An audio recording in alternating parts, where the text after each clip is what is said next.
Zero down payment, 1999 reservation fee. Dito lang yan sa Brentwood Residences na matatagpuan dito sa Barangay Dolores, Capas, Tarlac.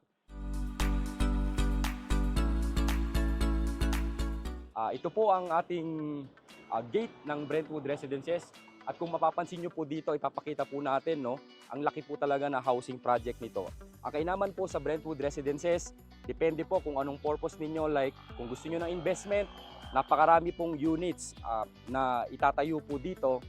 At marami na rin po nakatayo. Kaya kung business purposes po ang gusto po ninyo, best po dito kasi marami pong tao eventually dito po sa Brentwood Residences. At right now, marami po tayong mga constructed na units na sa loob lamang po ng 4 to 6 months makakalipat kayo. Biruin mo ang isa pong regular townhouse na inner unit, 1,999 lang ang promo this April. Makakaabil na po kayo ng isa pong inner unit na townhouse. At wala po kayong down payment dahil nga po naka-zero down payment ang atin pong mga house dito sa Brentwood Residences. At nasa 6 to 7K monthly amortization lamang through Pag-ibig. Diba? Para lang po kayo nagre-renta. So kung papansinin po natin, ganito po kalaki ang atin pong subdivision at composed po ito ng phase 1 saka phase 2. At depende po sa hanap yung budget, ay pwede po namin kayong tulungan para po makapili kayo ng pwede nyo pong ma-avail dito sa Brentwood Residences.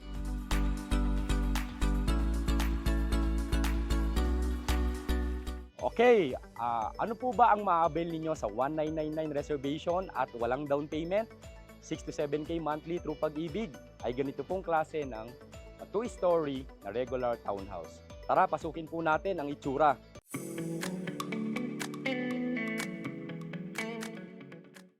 Typical po natin sa isang regular townhouse, meron po kayong frontage dito na 1.5 meters by 4. So 6 square meter po ito na kung saan pwede nyo pa po itong i-expand up and down later on kung gusto nyo magkaroon ng terrace dito po sa taas ng ground floor ninyo, pwede nyo pong gawin iyon. Yun po ang kagandahan kapag Apex Homes. Sa loob naman po, ay typical bear type unit po ang meron tayo dito sa mga regular townhouses po ng Apex Homes. Makinis naman na po ang mga walling. So gagawin nyo na lang later on ay ipapa-skim coating nyo po ito at papapinturahan maybe ng white o kung ano bang mas prepared po ninyo na pintura.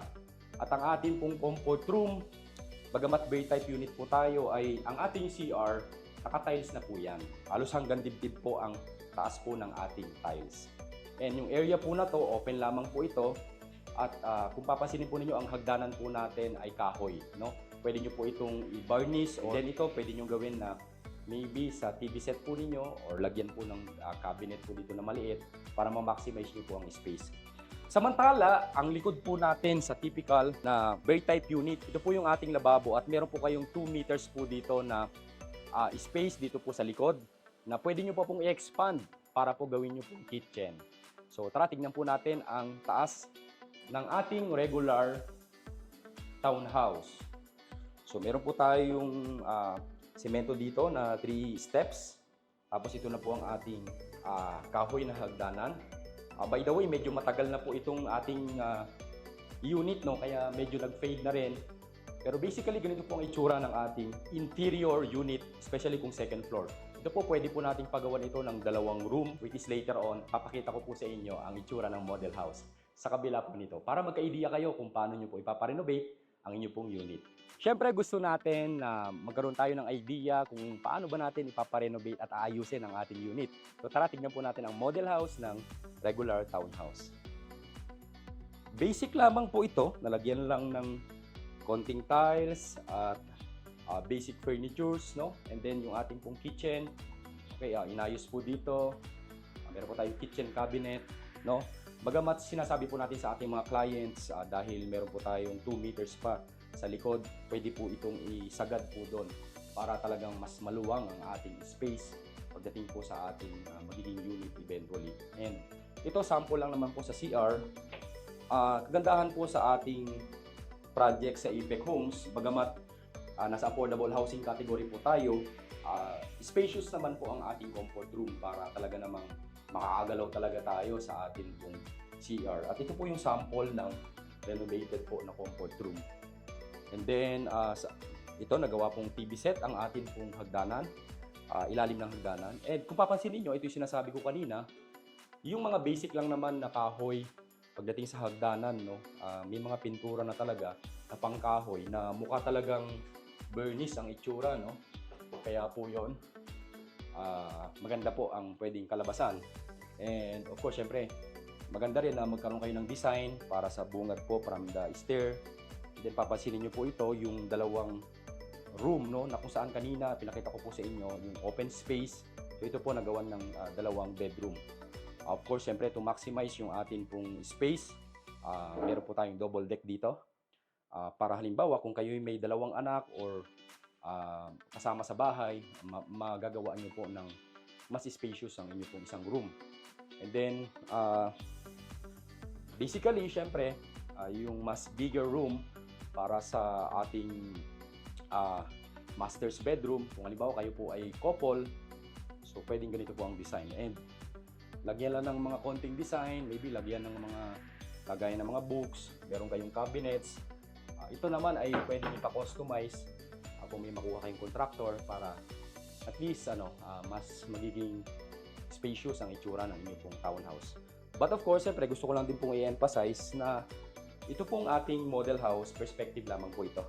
Kayo na po ang gagastos later on sa pagpapagawa po ng ating sariling unit, no, sa pagdating po sa renovation.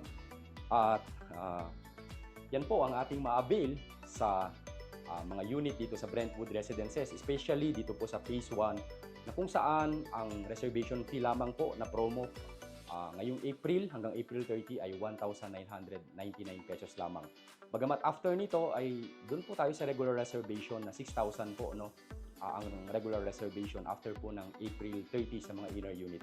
At kung kayo naman naghahanap ng medyo mas malaki na property, may mga available naman po tayong end units saka corner units na pwede nyo pong pamilian kung gusto nyo po ng mas malaking lote, kagaya po ng end unit o di kaya po corner unit. At kung nakikita mo ang sarili mo na okay naman pala na mag-invest dyan sa Kapas Tarlac, alam nyo po ba ang Kapas Tarlac, para lang po sa mga iba na hindi aware, dito po binibuild ang New Clark Green City na magiging next mega city apart from Metro Manila. In fact, yung ibang mga government agencies at iba pong mga businesses ay naka-transfer na po dito sa may Kapas Tarlac, especially po sa New Clark Green City. Pwede nyo pong i-search on your own para malaman nyo po na talaga dito sa Kapas Tarlac ay ang magiging next mega city aside po sa Metro Manila at ibang cities sa Philippines. Kaya maganda rin po mag-invest habang mura pa dito sa particular area. So i-message nyo po kami o isa po sa mga RRCT agents